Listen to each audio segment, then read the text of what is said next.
शीर, ये रेसिपी मेरे नानों की है। ऐसे तो हर घर में अपने-अपने तरीके से इसको बनाया जाता है। जिस तरह हमारे घर में बनाया जाता है वो तरीका मैं आपसे शेयर करूँगी। अगर वीडियो पसंद आई तो वीडियो को लाइक कर देना।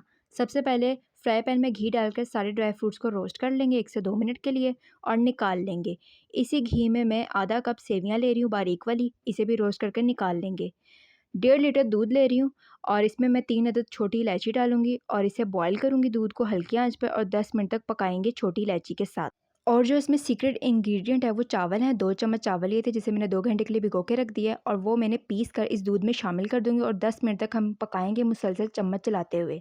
10 मिनट के बाद अब मैं इसमें सेवइयाँ डाल रही हूँ, ड्राई फ्रूट्स डाल रही हूँ, मीठे के लिए मैं कंडेंस मिल्क डाल रही हूँ, आप चीनी भी डाल सकते हैं। आगे जाके मुझे मीठा थोड़ा कम लगा तो मैंने आधा कप चीनी और डाली। आप टोटल 3/4 कप चीनी इसमें शामिल करें और इसे पकाएँ हल्की आँच पर 30 मिनट के लिए। और ये हमारा शीर खुरमा बनकर तैयार है। आप लोग मुझे ज़रूर बताना कि आपको ये रेसिपी कैसी लगी।